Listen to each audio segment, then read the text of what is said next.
Okay. Okay.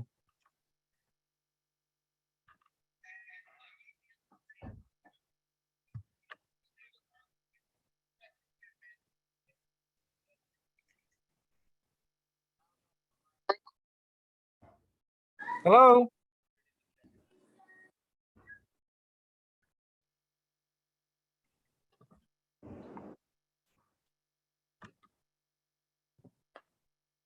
Hello? Hello. Hello. Okay, we're all, okay. Hello. Hello. Hello, hello. Hello. Hello. Hello. Oh, it's Jody, we're all joining from the other meeting. All right, all right. I think we're all good here. Yes. Ed, yes. you're straightened out? Yes. I read it, Joe. All right, give me 1 second, Ed, hold on. Sure. He must have smart that he's trying to bring you out. All right, Miss Romero, you're from La Villa, good. Mr. Singh, you're from the 5799, correct? 5977, correct. Okay, and well, all the other businesses, you'll introduce yourself to the chair when he starts the meeting. All right, I'm going to start the meeting now. Pablo, I don't see the 50th anywhere. Are they going to be joining us? No, Kira sent you an email today that they have the concert at the park happening. So all offices are assigned to that event at the park. Okay, this is going to be a very strange meeting then, but we'll Just know that the email she sent you today says that they have no issues with any of the businesses and that all looks good. Okay, so she sent you an email today. Okay. Okay. Okay, so Let me make you host. Give me a second.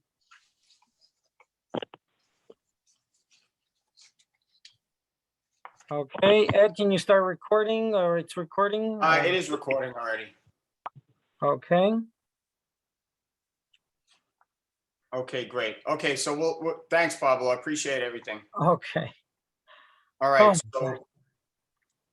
so the meeting will come to order. Welcome everybody to Bronx Community Board 8 Public Safety Meeting. I apologize for the technical difficulties. This was something unprecedented. I don't know how this happened, and I will try to figure out how it happened after the fact. So, well, technically, I think this is our last Zoom meeting anyway. We're scheduled to resume in-person meetings September, I guess, when we resume. We'll be off for the summer. But I'm Ed Green. I'm the chair of the Public Safety Committee. I'm going to do a quick roll call to see which committee members are here. So please, when I call your name, just say here or present. Christopher Calhoun. I know Chris was in the other room with us. He's going to reconnect as soon as he's able. He was in his car. Right. Margaret Donato. They can't hear me? Hello? Ed? Margaret, yes. Yes, I'm here. Yeah, it's kind of says. Okay. Yeah. Nick Fazio, I am here. Myra Joyce, Robert Kaplan, Just stay there for a second. Robert Kaplan, Georgia Santiago. Here. Hi, Georgia. Hi, dear. Glad you could make it. We had some issues today getting in here, but it seems like we're good now. Stephen Vasquez. Okay. Here. And Sergio Villaverde. Okay, so as we just heard, the 50th precinct is not here right now, or will not be able to attend because of an event they have to cover. So the secretary's draft of the minutes was sent to everybody. Does anybody have any corrections they feel need to be made, or any changes to the minutes? Okay, so do we have a motion to approve the minutes? Motion to approve. To approve. Second. Second, okay, so is anybody opposed or any abstentions? I don't hear anyone. I don't see any hands raised, so these minutes are approved unanimously. Normally the next order of business would be the NYPD report. I'm gonna go straight to the SLA applications because we do have some business owners here that have been waiting patiently through our technical difficulties, and I'd like to get this out of the way so they can go home or stay if they wish. And then we can move on to other issues the community issues that we have in public safety. So with that, we have renewal SLAs. So first up is Blissful Creations. Is there anyone here from Blissful Creations? I know there is. Yep, that's me. I'm Ariel Ferreira representing the client. Hey, Ariel, and thanks for the link, man. You were a lifesaver, really. Hey, This and, freaked me out. This never happened before, so it was, I think it took 18 minutes to fix, but better late than never. yep. So, how's your business doing up there? It's doing pretty well. It's just it's a catering hall. We're not open every day. We're open when we have private events, and everything is going smooth. No problems, no violations, no problems with the precinct. We're doing pretty good. Right, and the precinct did vouch for all of the businesses headed before us tonight, stating that there were no issues at these locations. So I remember you came before us last year, and you're doing this part-time with the it's what is it, catering parties, stuff like that? Well, it's a catering hall for private events, so it's mostly baby showers, communions, birthday parties, wedding ceremonies, things like that. It's very small private events for people, mostly family oriented. Mention not open every day, open when there's an event, and it's pretty much how we operate. Okay, and it's for a full liquor license. Does anybody from the committee have any questions for Ariel? Hey, Ed. Hey, Stephen. Hey, Ariel. So quick question. Is there sort of like a cutoff time for like events that you impose? Yeah, so technically, we have till about 2:00, but we usually end at 1:00 in the morning. That's our cutoff time. Okay. Yeah. Ed, question. Wasn't that where the proposed shelter was supposed to be at 6661 Broadway? Yeah, it's still a proposed shelter. And Okay. So if that shelter were to actually happen, you guys would be kicked out, correct? correct. Okay. Wow. Another, yeah. Yeah, we would have to try to find another spaces, or yeah, it's a weird situation to be in. Right. I mean, that's a whole nother topic in itself. I probably not the appropriate time to get into it, but that I'm sure you've had some involvement in, because we've had a lot of people up there that are not very happy about that project. So. Correct. All right. So does any other committee members have any questions for Ariel of Blissful Creations? Okay, so you haven't had any issues up there as far as you're concerned? No, not at all. The only concern is the proposed shelter. That's a big concern. That's the only concern. All right, so do we have a motion to approve this application? Motion to approve. Okay. Second. Is there anyone opposed or anyone want to abstain from voting to approve this application? I don't hear anybody. I don't see any hands. So Public Safety Committee approves this application unanimously, and it will go before our full board at our next full board meeting.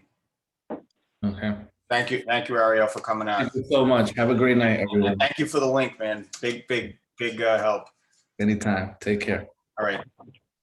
Okay, so next up we have, do we have anybody from, the trade name is 5686 Madison? Do we have Yeah, any- it's Madison's Restaurant on Riverdale Avenue. Madison, Yes. oh, Madison's, oh, okay, all right. How are you?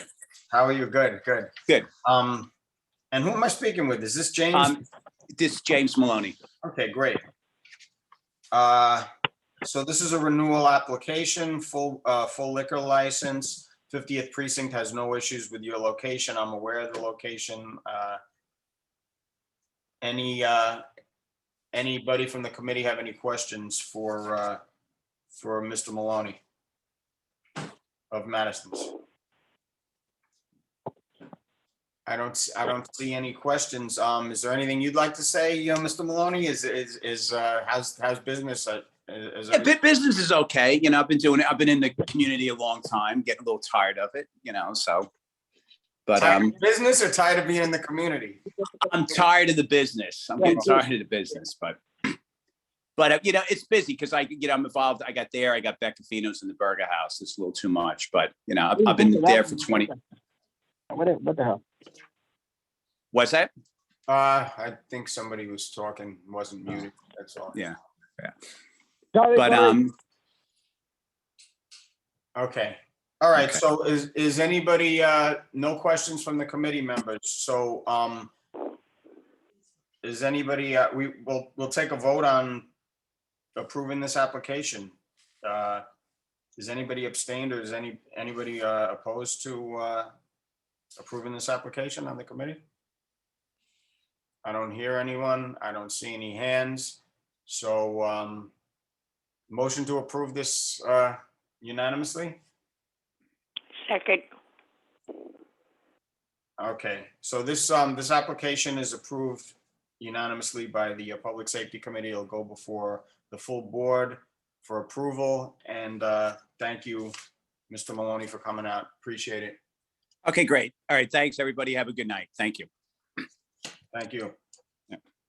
Okay, so we have, I thought we had another renewal here. Hold on one second, guys.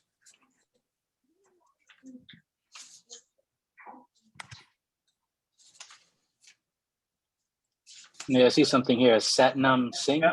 Yep, Yes, yes, we're here. For 5977 Broadway? yes. Yes, sir. Give me one I'm sorry. second. Sorry if you hear, car, I'm driving back from JFK right now. Here we go. I got you. All right. Thank you for sticking with us. We had a little No. technical difficulties earlier. Are you the last stop? Yes, sir. Okay. All right. And so this is for a renewal for a full liquor license. Have you had any issues at the location? Over the No, last- no, sir. We're making 4 years in September and no issue yet. Great. Does anybody from the committee have any questions for Mr. Singh of the last stop? I don't see any. So everything's going to stay the same as last year, correct? Yes, sir. I'm just getting back into after the pandemic. Okay, I wish you luck with that. Thank you. All right, so do we have a motion to approve this application? Motion to approve. Second? Okay, is there anyone who is opposed to approving this or wants to abstain from voting? I don't hear anyone. I don't see anyone. So this application is approved by the Public Safety Committee unanimously, and it will go before the full board for approval. Thank you, Mr. Singh, for coming out, and Thank you. this will be passed on to the full board. Thank you very much, guys. Have a great night. You too. Thank you. Okay, so we have two new applications, two new SLA applications. The first up is La Villa. Is there anyone here from La Villa? Yes, I'm here. Hi. Hi. Good And- evening. Did you guys, did you guys get a 2 AM agreement? Because I know we sent you a 2 AM agreement, but we haven't received a signed copy yet that I'm aware of. Yes, I just asked our accounting. He said he filled it out and he sent it back in as like a PDF form. So Okay, he said he sent it back? yes, When was this, today? yes. No, okay, because I didn't get it yet. It must have been after hours or something because our board didn't send me anything.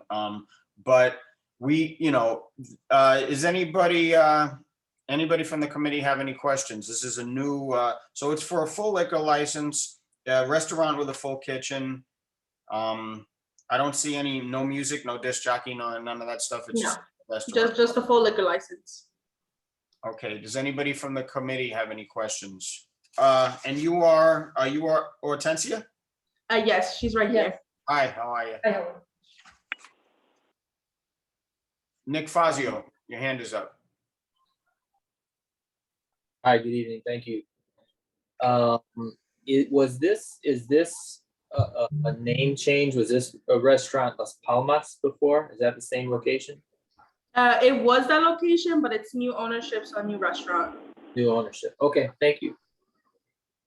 Steven, you have your hand up. Yeah, what are your hours of operation?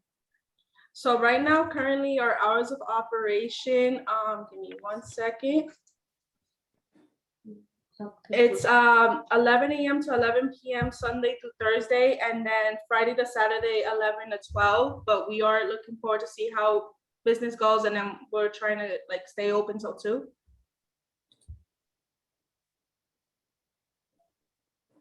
Okay, any other questions from the committee members?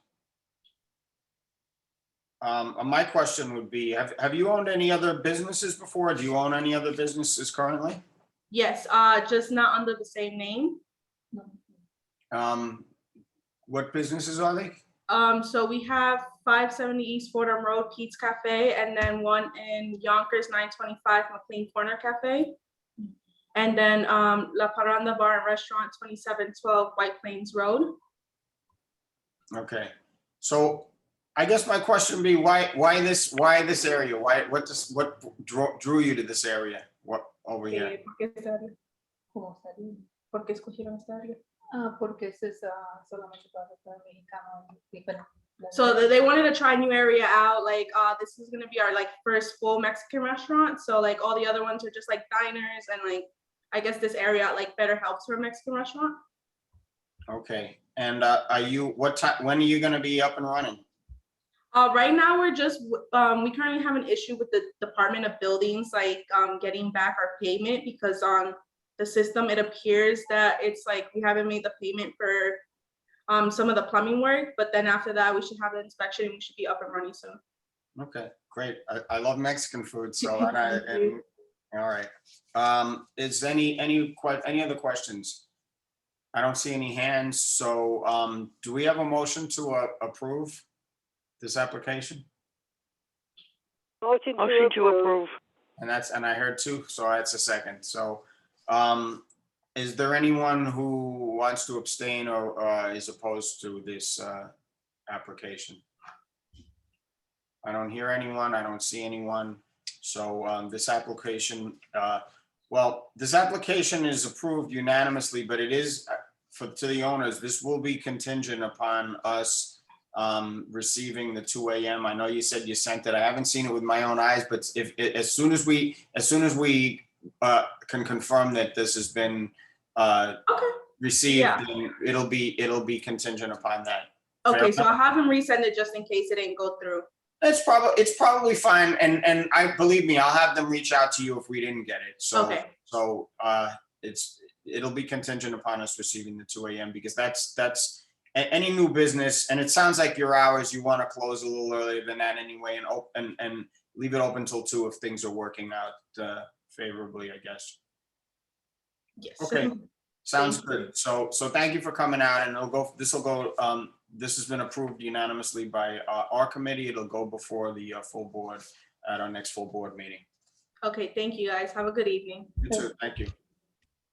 Okay, last up, do we have anybody from El Tino Restaurant at 308 West 231st Street? El Tino, 308 West 231st Street. Nobody? I don't hear anybody. If they happen to come, we can revisit this. But with that, I'm gonna move on to, well, normally we have the 50th precinct report. I think this is a first, maybe one other time they didn't show on us. I guess, do we have anybody? I know Jody Colon had an issue earlier. Maybe we could bring something up from the community members, just if there are any issues they're concerned about that we could pass on to the 50th precinct when they're available in lieu of a 50th precinct report here. Jody, you still there? Yeah. Oh, I was waiting for the committee to say, okay. Yeah, it's okay. It's okay. Because we don't have a 50th report, so, you know, we might as well, normally we just have them give us their stats and everything that's going on recently in the neighborhood, but we also, you know, I get complaints and issues that come to me and we bring up issues with them, and the community's free to bring up issues with them. So in lieu of their absence, you can bring it up to me and I'll pass it on to them and we Excellent. go from there. Well, How does it that was sound? perfect timing that the meeting was at 7 o'clock because that's when this all happened. So I was out for my evening walk, and I live near the Henry Hudson Bridge where there's a lot of construction, 2395 where there's construction, and I thought it was a construction worker who was inspecting the construction vehicles. And he was looking under them and taking pictures and writing down notes. And I was like, oh, good, they're leaving because the construction. Jody, you're breaking up. We lost your audio. I'm sorry, Oh, I'm okay. back. Yeah, somebody was calling me. Then he walked over to what I thought was his car, and he was looking under the back wheel of his car too. And I kept on my walk, but then I saw him again looking at cars. So I called the precinct, which if you have never tried to call the precinct, you're in voicemail purgatory. Like, it's like you have to listen to like 9 different menu things. Then you wait to hit 0. And then you're like, thank you, nobody's available. And they kick you off. So I tried a couple of times. I called 311 because the precinct's thing says, if this is an emergency, call 911, or if you have a complaint, call 311. So I did that. 311 refused to take the complaint, even though I said suspicious person. They told me it should be a 911 report. And I said, nobody's here. What are they going to see? So as I was annoyed and coming back up to my apartment, I noticed that car that the guy was looking at had its trunk popped. So one of my neighbors told me that the catalytic converters are near the back wheels. So that possibly that's what the guy was doing. And the reason why I'm trying to report it is way back in the 90s, I saw a similar like suspicious thing and reported it, gave a description. And 2 weeks later, they caught the guy. He was the person who had robbed like 20 apartments in the neighborhood. We called him Spider-Man. So just the fact that we're having so many catalytic converter thefts, I thought it was important that somebody knew that somebody was walking around the neighborhood checking this out. And then it looks like another person came to jimmy that trunk and possibly reach in. Okay, so when you say another, how do you know it wasn't the same person? Because I was with a friend and I was like, walk faster, walk faster. She's like, what are you doing? I said, I used to be on the community patrol, I'm a block watcher, and I was chief of our CERT team, situational awareness. So I saw him leave. I saw him walk away. Right. So maybe it was a team. Maybe it was a team. Somebody did some lookout thing, and then somebody came along and popped it or something. Because he was looking under it, and then he was on his phone, and then he was looking under it, taking pictures, writing stuff, and then he was on his phone. So I thought he was communicating with the other construction workers under the bridge. So I mean, I'm speculating, but was he dressed like a construction worker? The thing that later made me go, wait a minute, is he had flip-flops on. When he walked away, he had flip-flops. No, definitely not a construction worker. Right, but he had a white t-shirt. He had like long cargo shorts, which some of them do wear. But my point is, this was something that was occurring. I didn't realize it was an in-progress 911 thing, but I couldn't reach the precinct and I couldn't reach 311. And why would I call 911 to dispatch already stressed resources? So I think the 50th needs a better phone system. So let me just get this straight. Are we at the point now where, so this just happened tonight, correct? And Yeah, literally, I hung up so and I was it like, still essentially needs to be reported then, as far as a description, or if you want to report it, it's got to be, because nobody's taken your information yet, right? Correct? yeah, so advice, what do I do? It's Um, it's not a 911 call. It's 311 will not accept the complaints, even though I said in the, the automated thing, I said suspicious person. They said, oh yes, let me give you a NYPD 311 specialist, who then asked me what happened, listened to my story, and said, we can't help you. Wow. And I said, well, the precinct says on their voicemail to call 311 for complaints. You know, suspicious person is a 311 complaint. She's like, there's nothing I can do. Call the precinct. I'm like, but they're not answering. She's like, can't help you. Thank you. And So what was the address of this, Jody? That where this happened? it was in front of 2395 Palisade. I took a picture of the car that had the trunk jimmied after, that wasn't open when I walked by and then was open later.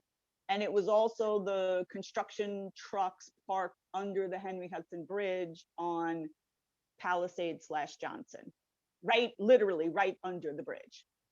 Okay. All right.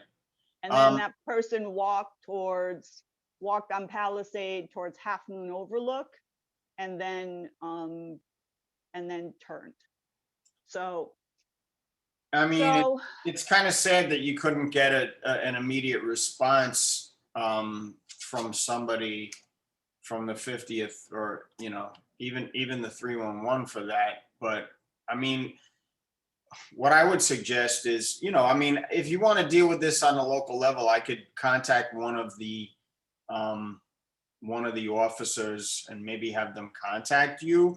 This should have been, I mean, that's kind of weak though. I mean, this is something that really should have been dealt with in real time. I didn't think it was 911 worthy because it was done by the time I realized what had happened. Like you see things and then later you're like, wait, he had flip-flops on, Right. Well, I mean, you didn't know what was going to happen, but once you saw what did happen, then that's obviously is a 911 issue, but then the perpetrator is gone, but so like part of it is everybody had it drilled into them. You see something, say something, but right. No, very few people are as persistent as I am. Right. So you want to follow up with some type of description of the individual to the 50th, correct? Yeah, if I could get a hold of them. All right. I mean, I don't think I should have to walk down there and, I'll have somebody contact you. It may be tomorrow because they're not here at our meeting tonight. So oh no, the Philharmonic is a crazy, crazy event. It's like they have auxiliary police. When I was chief of our community emergency response team, my whole team was deployed. Like it's crazy over there. I'm sure it is. But or just also just letting them know that maybe they need some more sector patrols through here. It's broad daylight. It was 7 o'clock. The person was doing this. I'll speak to somebody. I'll speak to one of our staff members from the board, or I'll contact the 50th myself, and we'll have one of them get in contact with you because it's not, to me, it's inexcusable that somebody's not there to even take a description of somebody who's walking around potentially stealing catalytic converters. Are we sure that that's what was stolen, or you're not sure? It was just the trunk that was popped? No. He was looking under the back wheels of the vehicles, like bending down and looking under the back wheels. And then one of the cars did have its trunk pop when I came back home. Somebody in my building said, oh yeah, the catalytic converters are under the back wheels. So I was like, I don't know. I don't drive, I don't fix cars. We'll have somebody from the 50th get in contact with you. Okay. All right. That sounds good. And I did take a picture of that vehicle. So in case they do report a theft, I have a picture of it. Right. That would be my other question, is the owner of the vehicle. Do we even know if the owner of the vehicle is aware of this at this point? Oh, I doubt it because literally, it happened 45 minutes ago. Wow. And I was like, who could I tell? I was like, Ed Green. I don't know how to get in touch with him. Oh, wait, I have a Perfect Zoom link. You know? Perfect timing, and you helped us solve the conundrum of the Zoom issue. Yeah, that was an office error. Be a sleuth work.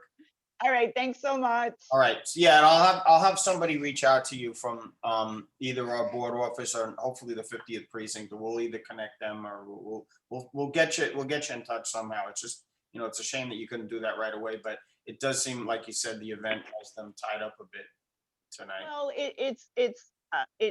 it's not an unusual thing. If you try to call the precinct, you do not get, no one picks up. No one picks up anymore. I've called them for a variety of things. I've had to literally walk down there.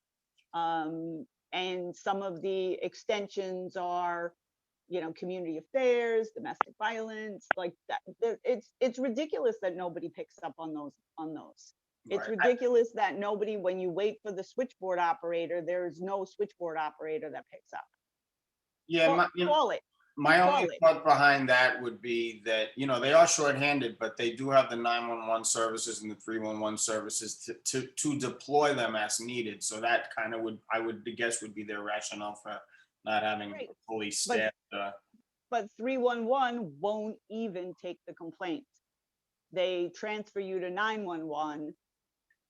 They transfer you to 911. And in prioritization, a suspicious person who is gone isn't going to get responded to. Right.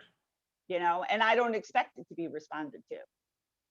So my primary thing is somebody was suspicious looking in vehicles, looking under vehicles. Later, a vehicle that they did look at had its trunk popped. And there's nobody I could tell this to be aware that something might be going on in this part of the neighborhood. Right. So, we're kind of right where we're supposed to be. Is you're going to give a description of this person and the picture of the vehicle to the 50th, and hopefully they'll have their officers on the lookout for anyone matching this description who's walking around suspiciously in the neighborhood. And I think that's all we can do at this point. All right. Thank you so much. All right. Thank you. I'm going to hang out because I've never come to this committee before. All right. It's an unusual meeting since we don't have the 50th tonight, but like I said, we're going to do the best we can. I don't know if anybody else has any issues that they want to bring up. Without the 50th here, one thing that did come up was there's been a lot of disturbances up by 262nd Street and Broadway as far as noise and partying, and that's an ongoing issue. We had meetings with Parks Department and what to do about it, and people are really getting fed up with the noise, so that's another issue that we've been trying to deal with. Nick Fazio got your hand up, and then Chris. Yes, thank you. Yeah, just real quick, we've through the board office, we've notified the 50th, but I just wanted the Public Safety Committee to be aware that there has been an ongoing issue with the parking and the noise from the scooters in front of an establishment on Johnson Avenue. And apparently one of the drivers of the scooters got into an altercation. Luckily, it didn't get physical with one of the patrons. So we want the 50th to try to get as proactive in the situation as possible to mitigate any of this sort of, any sort of problem that could potentially escalate. So, Nick, is that an isolated incident, or is that something that's been recurring over there? It's been recurring apparently. The board office has been, the complaint came to economic development, which I forwarded to the board office, which forwarded to the 50th precinct. And apparently the NCOs are aware, but I wanted the public safety and Chair Green, I wanted you to be aware of the situation and just let it be known my intention to continue to follow up the 50th to see that something's being done. That's Okay. All right. Chris, you have your hand up?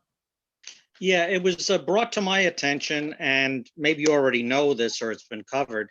It seems there's a cannabis vendor that set up shop at 242nd Street in that little, I guess, parking plaza there. Has a huge flag flying, says open. I'm aware, But, yeah. people are questioning me. Nobody's licensed yet, but this guy seems to be doing a brisk business there. You know, Chris, it's funny you say that because I work, I'm right upstairs from them. I can see them from the terminal upstairs, and I have noticed them on occasion. I work midnights, but I'll see them in the morning sometimes. Usually, I think it's on the weekends, but I have seen them a couple of times. I've been meaning to take a walk down there. I've talked to a few people about that, and yeah, I don't know. You know, we just had a meeting about something similar recently where Nick attended with as far as selling cannabis and, you know, what are the legalities behind this? And apparently they can't sell it, but they can take donations. And it's, you know, it's a scam, you know. I don't know how else to put it other than that, you know, but I'm going to look into that. I think that you know, that's kind of a new one on me, but that did come in my radar, and I have to look into that. And I'm curious to ask the 50th if they've had any issues or with that, because other than just me seeing it and hearing a few comments from some of my coworkers, I don't really know much about it. But they have a truck. They have a truck. Neither do I, but I'm glad you've seen it as well, because I don't know how to explain it either. Yeah, And it's this like a way truck. you've seen it, so. It looks like a It's hot like a dog little truck. trailer caboose there or something, it looked like, yeah. Yeah. So I don't know what, you know, we'll definitely have to look into that. Steven, you have your hand up. Yeah, this question's for Nick. So I was looking at your minutes for the Economic Development Committee for last month, and I see that you mentioned that you were working with the 50th Precinct regards to address quality of life concerns at the Marble Hill Merchant Association. Is that the same issue that you were mentioned earlier just today, or is that something completely different? Different issue.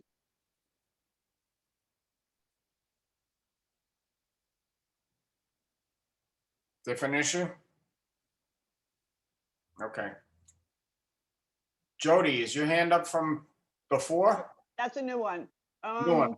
Okay. I actually have something that might be helpful. As some of you know, I did community outreach and education for the botanical garden. And even though we were setting up tables and giving out free stuff, you're supposed to have a street permit to set up on a sidewalk. And there's limits as to whether you're allowed to take donations when you do that. And I know you're supposed to have a vendor license. So whether if it's legitimate for them to do it, there's still rules that they should be following. That's true. The only thing I would say about that, though, is, you know, the laws and the rules are constantly changing. So I don't, you know, we'd have to look into what the updated laws are in terms of street permits and vendor licenses are concerned, because as you know, as you've seen with a lot of these reforms, it's completely wiping out a lot of the old rules and just basically setting up kind of a Wild West type atmosphere. So that, yeah, if there are loopholes like, you know, street permits and vendor licenses that we could, you know, use to stop, you know, what my biggest concern with some of these things are not so much the, you know, these are the new laws now, but a lot of times these issues with cannabis attract a lot of other type of illegal activities to go along with it. So that's, you know, I guess these areas need to be monitored to see what's coming along with, you know, for the ride with these, you know, cannabis, because it's legal now in New York, let's face it. So, you know, I'm not happy about it, because I don't think it helps us in the whole quality of life department, but it just has to be monitored to see what type of baggage is being brought along with this stuff. Like if it was a guy who was setting up a big banner and taking donations for beer, you would want to do something, even if they were doing, you know, water like out of the coolers and they were in that parking lot with a caboose, you'd still want to do something about it. Yeah, I will have to say, like, again, we did have a meeting, about a month ago for a similar situation going on in Marble Hill, in front of some merchants, and the police response is, all they really can do at this point is send some police presence there to monitor what's going on. So what they're doing is essentially legal at this point, and there's nothing that police can do to touch them. But if there is any other type of illegal activity that's coming along with this, all they can really do is have police there to monitor the situation, so that, hopefully that they're not going to try to do it in front of the eyes of a police officer when they're there, or two, it might deter them from doing it because they don't want to get pinched for doing this type of activity. That's what we were told. Nick, am I paraphrasing that correctly or am I missing something? Nope, that was my understanding. And I don't know if once you're finished with this issue, a couple of things that I can address. Go for it. So first off, Jody, you are correct that is it is an illegal vending issue. So we have been in the past been referred to the Department of Consumer Affairs and Worker Protection. The illegal vending has been going on for a long time. It was quote unquote decriminalized, where the NYPD no longer enforces illegal vending. So we've received multiple complaints regarding this cannabis and illegal vending, from everything from flowers to fruit to people selling food without a proper Department of Health licenses in the street. When we follow up with Department of Consumer Affairs and Worker Protection, every time we've gotten a receipt back that basically says no violation with no explanation. After a great deal of research by the board office, and I don't know how many emails back and forth with DCWP and myself, Kira and Tanya, we came to the realization, or at least the DCWP finally told us, that the new policy is that they can ask for a vending license. So if you see someone selling marijuana, you can ask for a vending license. If they refuse to show you, they close out the violation. So apparently it's voluntary. So I don't know what you do under that situation. So it's apparently there's really not just a loophole, but a huge crater. I was suggesting not the vendor route. That's what I was suggesting, because it's a street activity permit, which you guys issue for street fairs, farmers markets.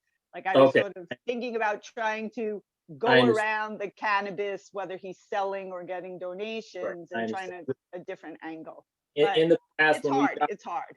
Understood. When we've gotten complaints from merchants and we've taken it up, to try to find out where to go with this, it's always been referred to DCWP. But then again, we found out that they no longer require you to show a license. That's what we've been told. In terms of the cannabis, I don't know if some people got this email, but there is a Bronx Cannabis Forum on June 21st at 3 p.m. And Ed, I'm happy to share this with you. The location is 1040 Grand Concourse, Bronx, New York, and the chair of the Cannabis Control Board that is appointed by the state will be present, as well as the Bronx Borough president, as I understand. That's it. Okay. Actually, I think this is a good point for a segue to something I put on the agenda for new business, and it was discussion of increase in local crime and what role the Public Safety Committee has in addressing this issue. So really, I mean, the reason I just wanted to talk about this briefly with the committee is basically what we're just talking about right now. Like, what are we here for? What are we here for as the Public Safety Committee? I mean, I know we have this generic statement up on our website that we're here to monitor police statistics and, you know, blah, blah, blah. And, you know, I'm not minimizing any of that. It's all important, but I just, you know, we live in this community. We're on the Public Safety Committee. What is within our power? What can we do to help improve our area in public safety? So I'm hearing a lot of things that they all seem to have the same common denominator, that, you know, the police, their hands are tied from this, from that, from the other thing. Their hands are tied. You know, you mentioned decriminalization. It seems that a lot of things are getting decriminalized, which, you know, in my view, really erodes, you know, the quality of life in communities. And the main reason discussion of the increase in local crime, we've seen great increases, as I think over the last, I was curious to see this month's CompStat report, but we've had at least 3 in a row where the increases have been off the charts. I mean, from, you know, in a 28-day period, something like last year, previous 57 crimes, this year 122, last year previous 51, this year 127. So it's drastic. It's like more than doubled, you know, from a month to month basis over the course of a year. So it's here, it's hitting our area. So, you know, we've spent, you know, this is our last meeting of the year calendar wise until, well, not calendar wise, but we'll resume after in September, but we've spent a lot of time. We've had Bronx DA Darcel Clark here. We've talked about bail reform. You know, a lot of the issues that we're experiencing, in my estimation, seem to be, you know, most of them seem to be out of the police's hands right now, and it comes down to our lawmakers. So, I mean, I don't know if anybody on this, if you guys had any thoughts about what we need to do moving forward. I mean, there are other issues. I want to address mental health, which is another big issue that I think is important. But as far as the, you know, what this committee can actually do to address these, you know, increases in crime, does anybody have any ideas? Because to me, it all keeps coming down to the laws. You know, it would help if we enforced some of the laws we do have, which isn't always done. But by the same token, I see a lot of the laws are kind of being eroded right before our eyes, and they're no longer applicable for the police to use as tools to enforce the law and a lot of these quality of life and even more serious crimes. So I don't know if does anybody have any thoughts on anything I've just spoken about?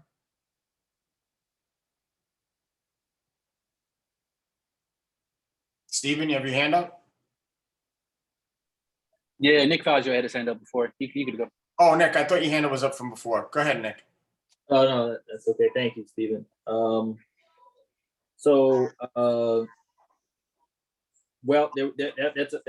that's a lot to unpack there. I don't think I have any answers based on, you know, what I'm hearing from merchants and from the 50th and from Department of Consumer Affairs and Worker Protection.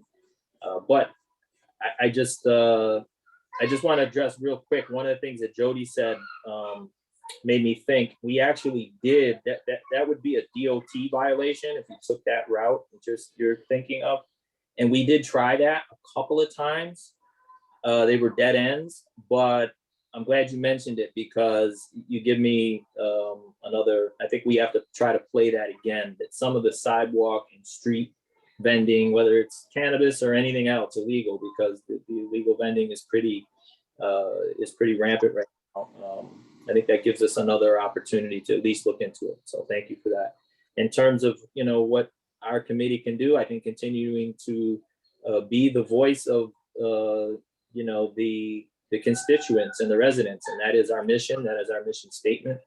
That's what Ed and I did with the Marble Hill Merchant Association with the 50th precinct. We essentially were the conduit from their information and to try to work with the city to convey the qualitative data that we're receiving and to do that in every instance. Jody, today your presentation was a prime example of that.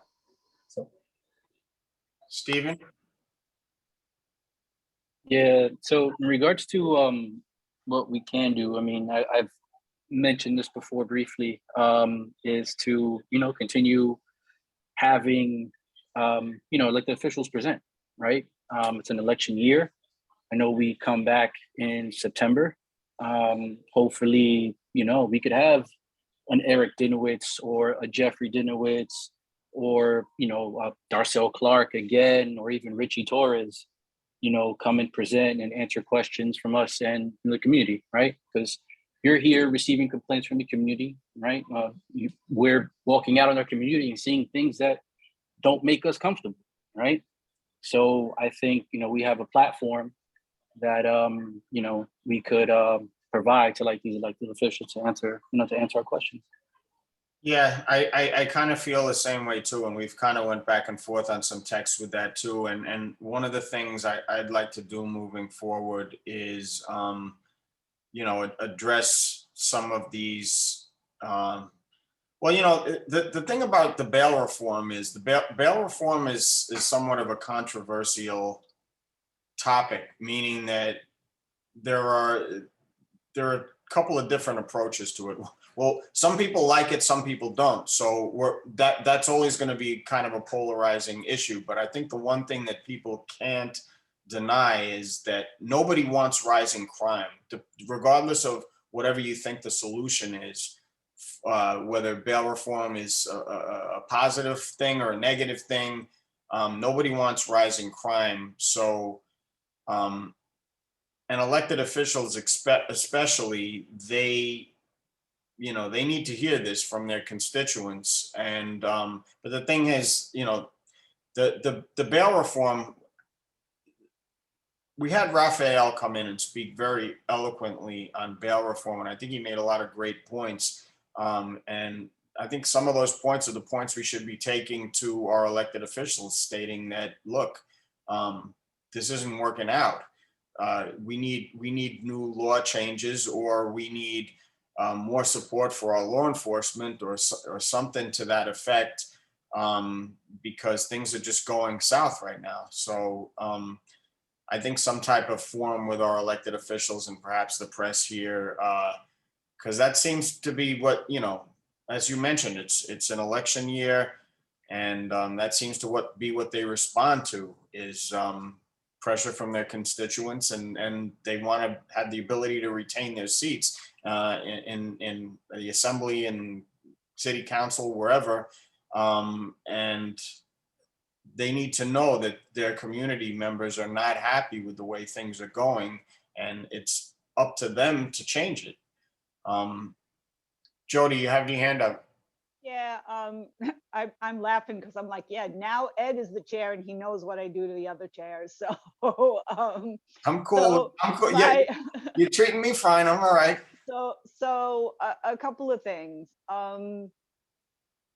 The nature of community activism has changed dramatically.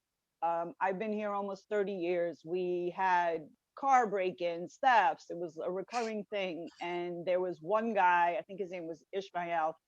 He was arrested 48 times and let go. So that's 30 years ago. Some of this isn't new, but we had a court monitoring program where residents would wear these big giant neon signs and go sit in the court hearings to let the judges know that we cared about it.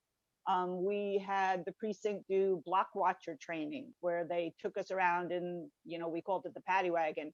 They took us around and taught us how to be eyes and ears.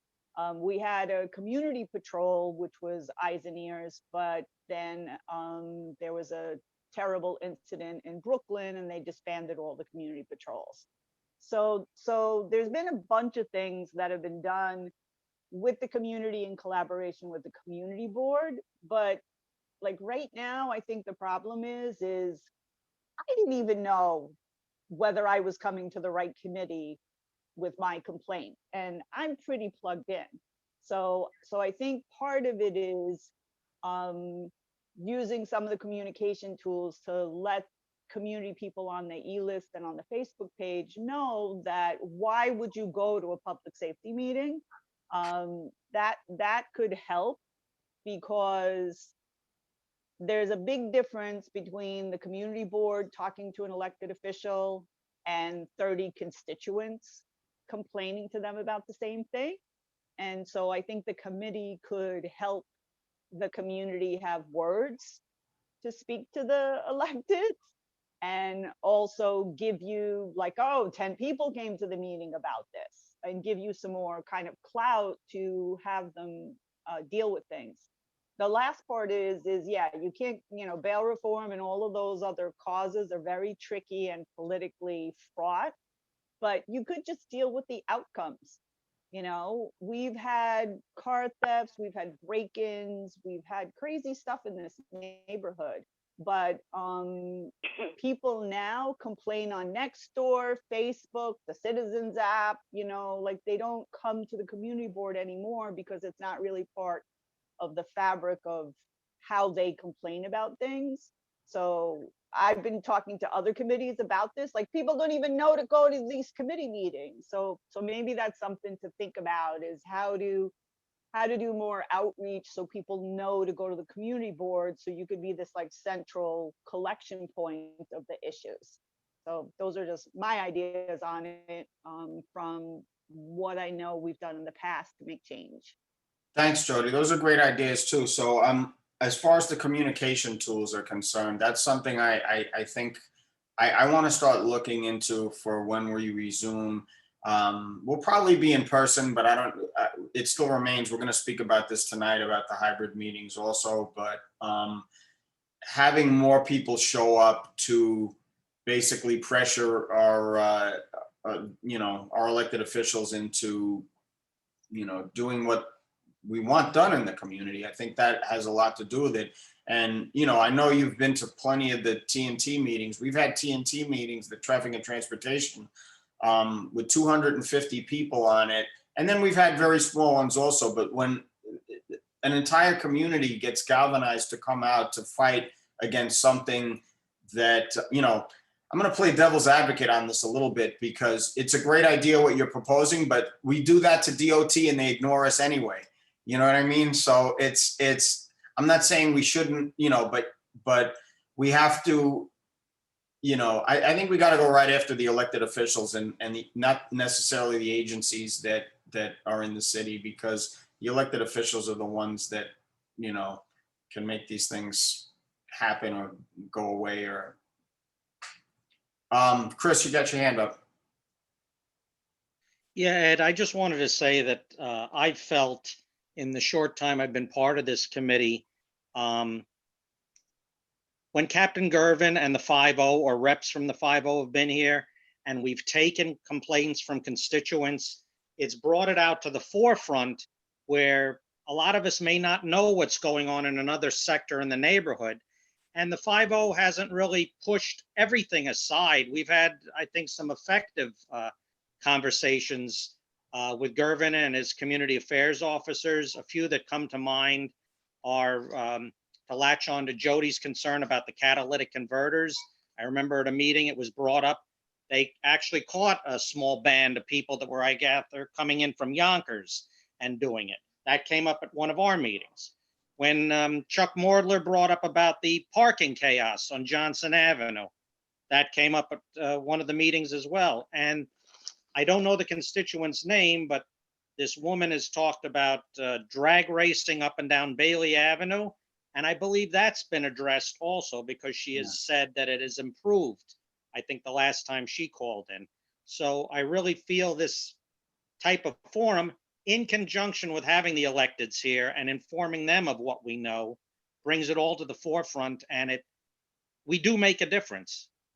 Thank you for saying that, Chris. You made me feel a little better, because I always feel that like, what can we do more here as a committee to help the situation? Because things seem to be getting worse, but you're speaking on this has reminded me that, yeah, we have done some very good things that I think have made a difference. It's just like, sometimes I feel like, you know, the cartoon Mickey Mouse and Fantasia, when he's throwing the buckets of water out the window and the floods are coming in through the windows. I feel like worse.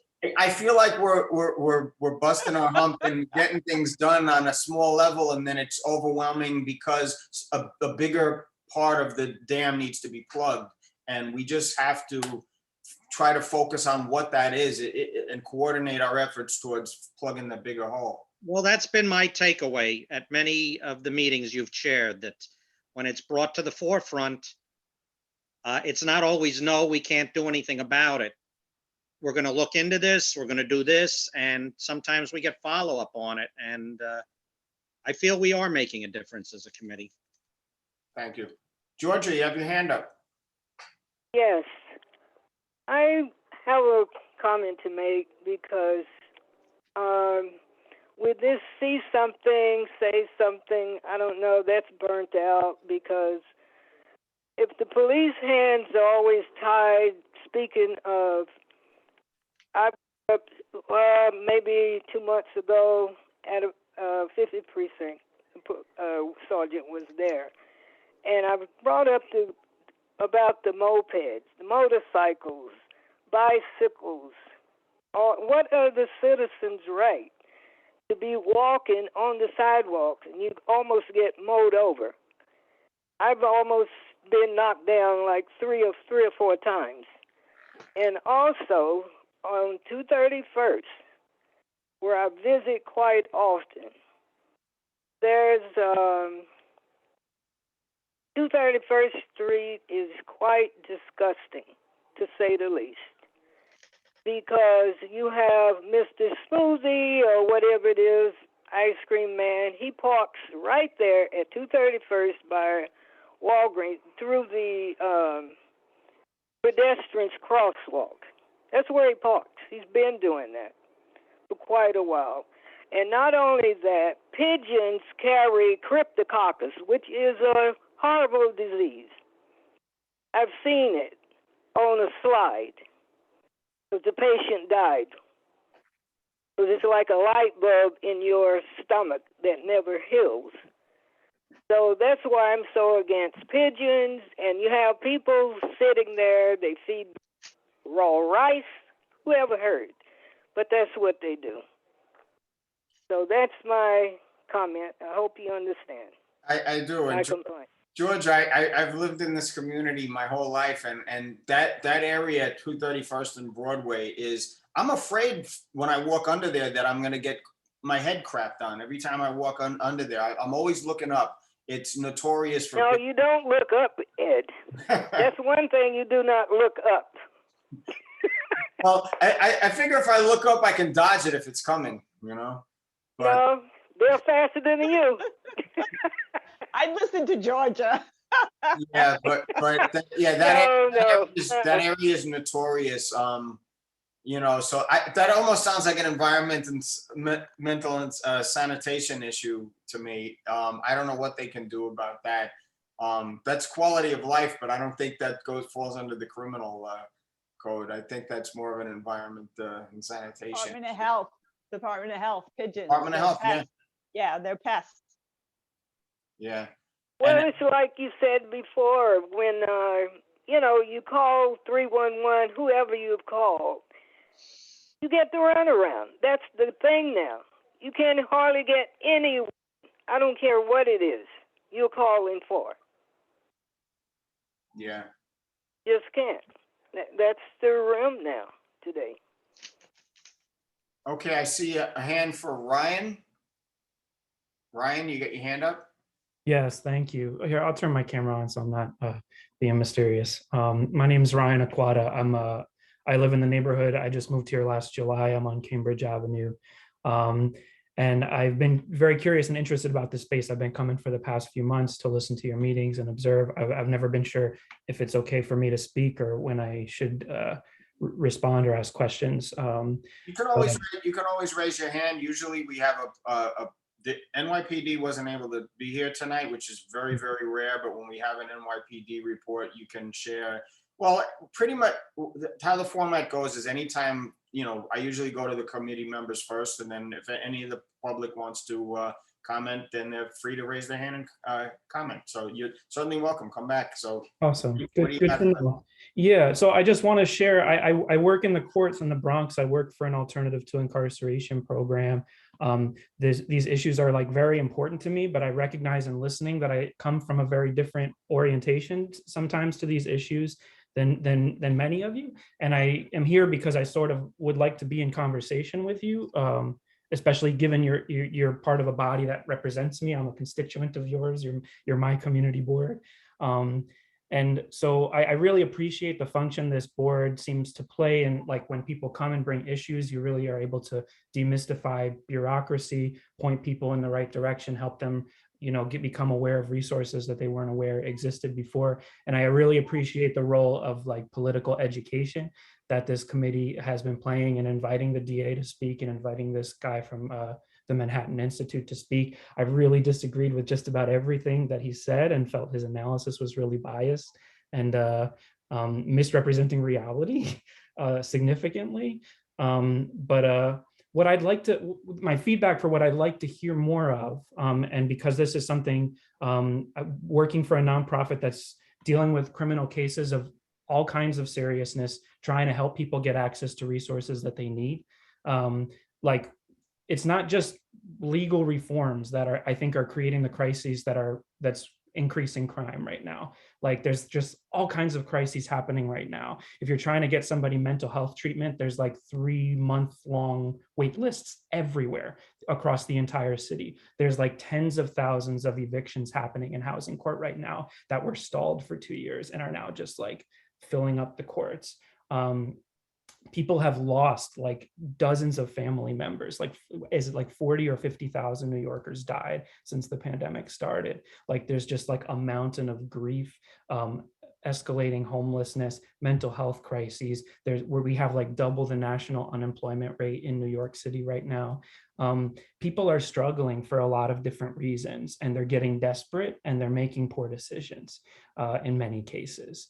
And I really would like to see some consciousness around that, or some exploration of that. Like, maybe I remember somebody saying you should have somebody from the Vera Institute or some other like perspective on this, that like part of how we address public safety and keep each other safe is by making sure people have access to what they need to survive and thrive in our communities. I often live in a very different world from the people I'm trying to serve, because I own a co-op apartment in Riverdale, and I'm serving people convicted of felonies and misdemeanors in Bronx criminal court, who are homeless, who are like struggling with schizophrenia or bipolar, struggling with addiction to heroin or crack cocaine, have watched people get shot in front of them, have been shot at themselves, observed and experienced all kinds of violence and are holding all kinds of trauma.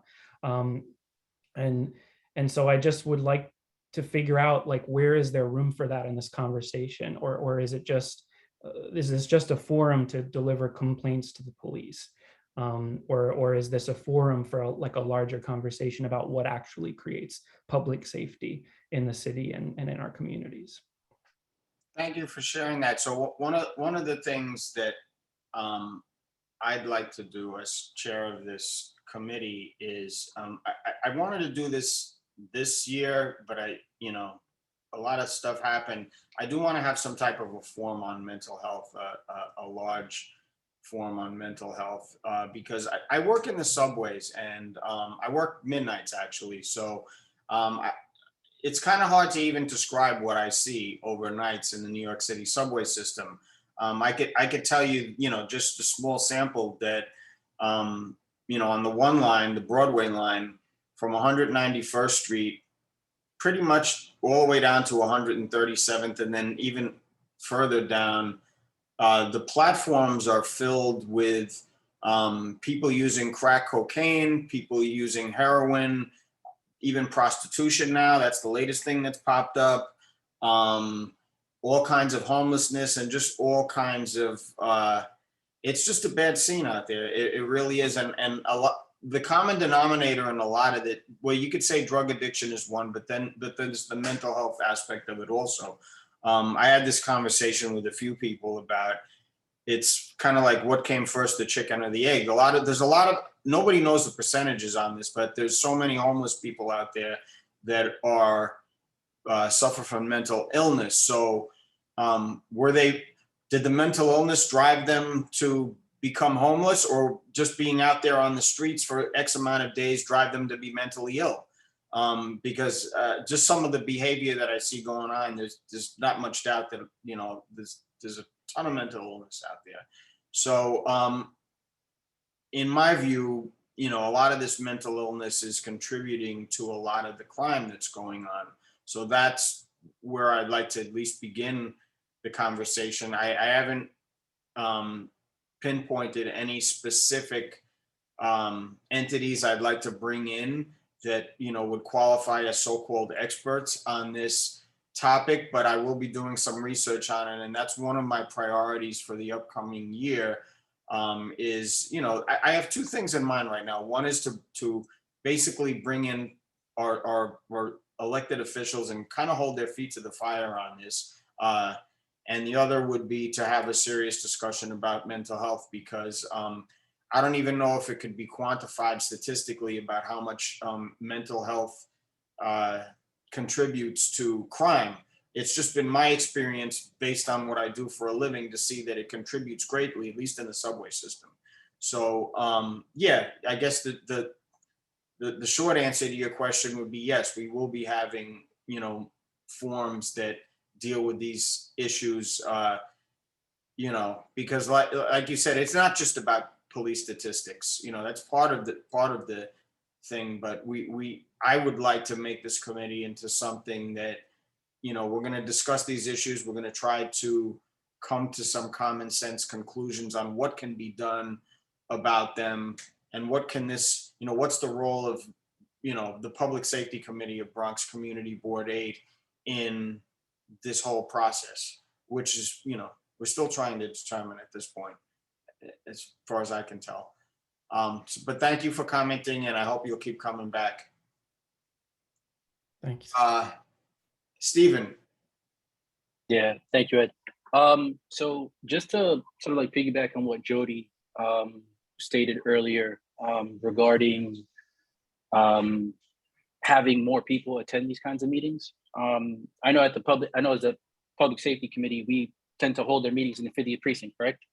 Correct. Right. So, you know, maybe later down the line, you know, let's say if there's, you know, God forbid, a crime that's newsworthy or of notoriety, you know, looking in that community of a venue that we could, you know, possibly hold, you know, conduct our meetings in, to try to, you know, increase turnout and participation. It's a good idea. I have to probably tell on myself, and I don't know if I've done this subconsciously or not, but it's been so convenient that we have a place set up for us at the 50th precinct. I haven't really even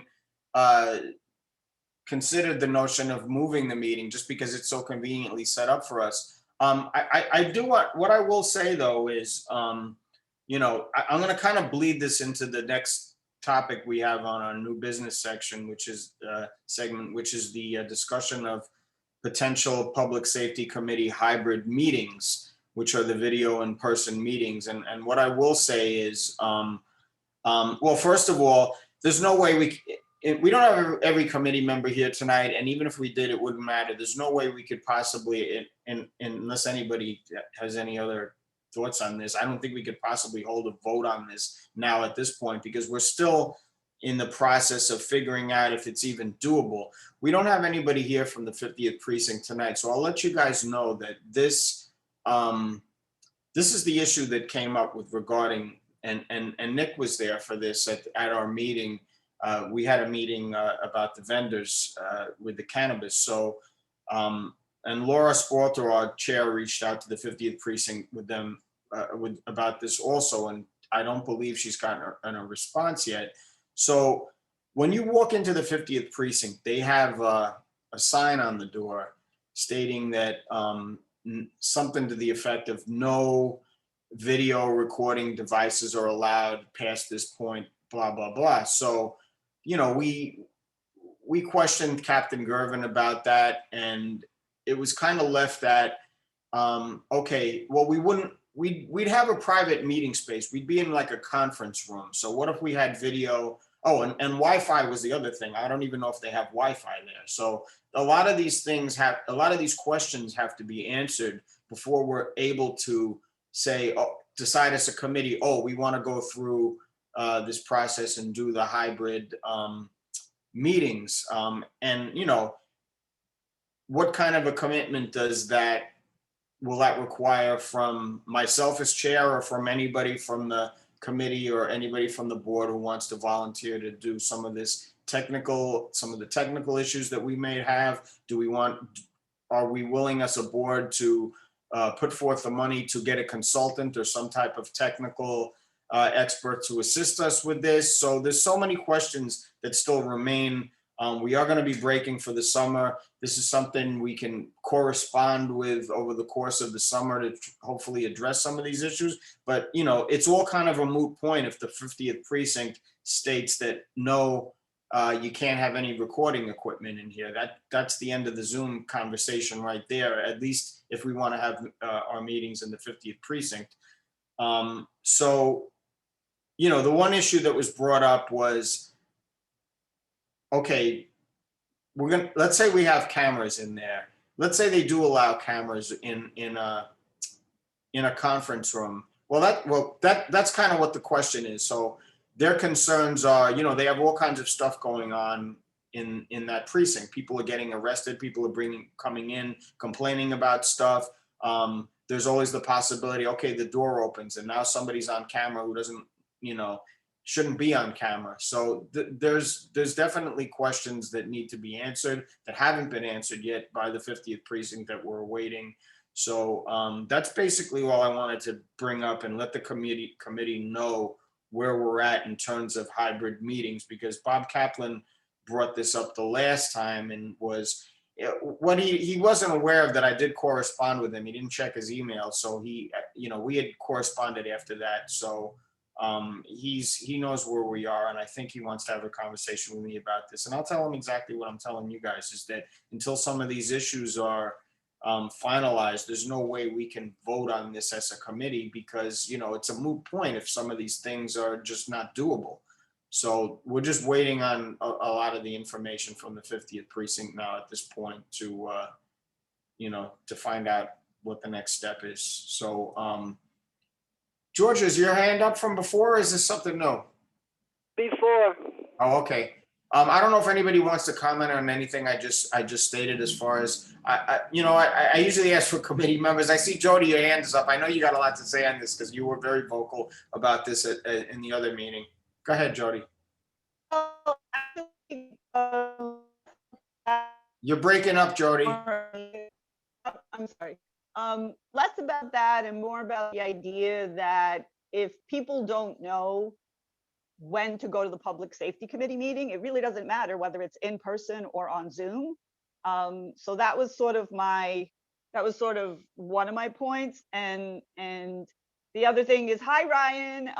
It was nice to hear what you said. I used to work with many justice community groups, Osborne Association, the Youth Wrap program with Department of Probation, Corrections. So it's good to see that there's people out there doing good work still.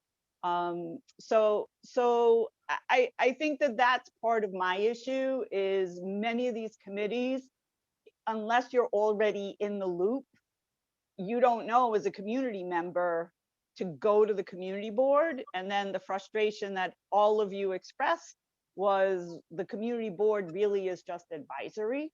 So I think that kind of the general board has to think about, are you just going to be sitting there waiting for people to complain?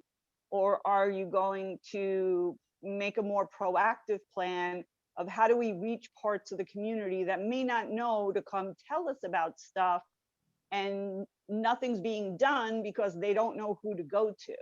And that's what I've always viewed the community board as, is that sort of connector between the community and the agencies, and being able to help shape what kind of response we get. Even though sometimes it's no response, but at least it gives people the sense that someone was advocating for them.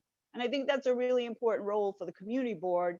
And especially now, public safety. I mean, people are so stressed that, you know, personal safety and property safety are like on Maslow's hierarchy. Those are like the first steps, you know, like you have to feel safe before you can do some of these other things. So I just think that the board has to rethink how does it want to engage the community, and whether you just want to hold meetings and hope people know, and you know, who are already on your list know to show.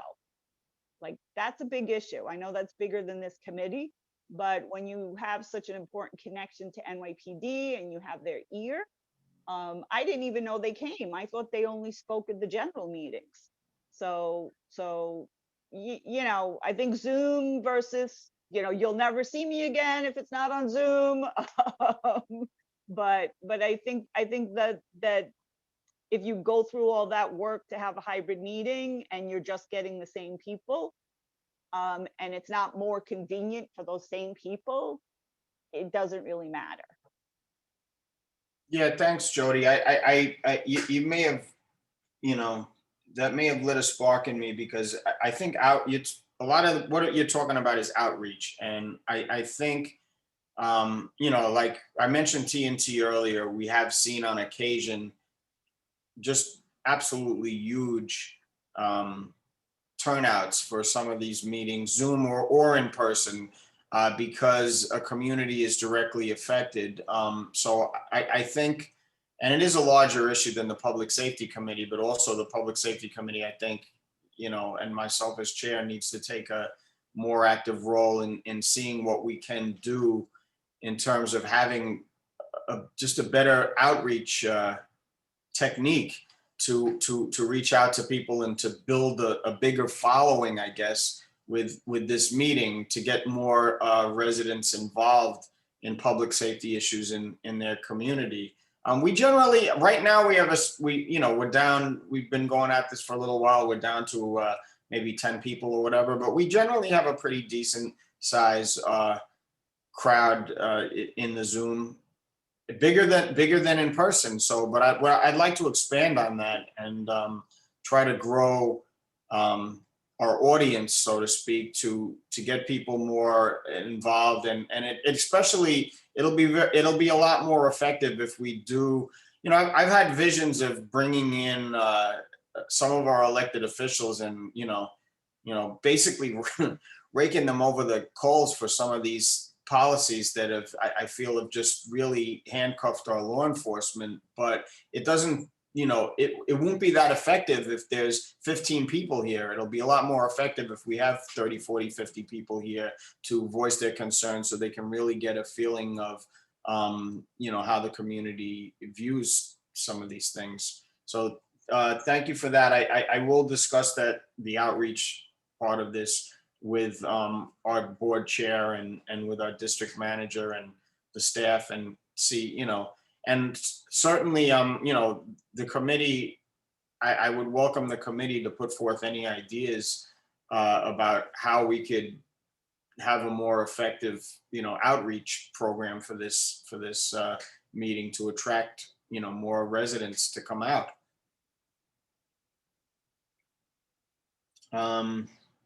Is there anybody else who wants to speak on this? I don't see any hands. So this is going to be our last public safety meeting before the summer break. We will be returning in September. I'm sure I'll be reaching out to all of you at some point over the course of the summer with stuff we're trying to line up and do for this committee.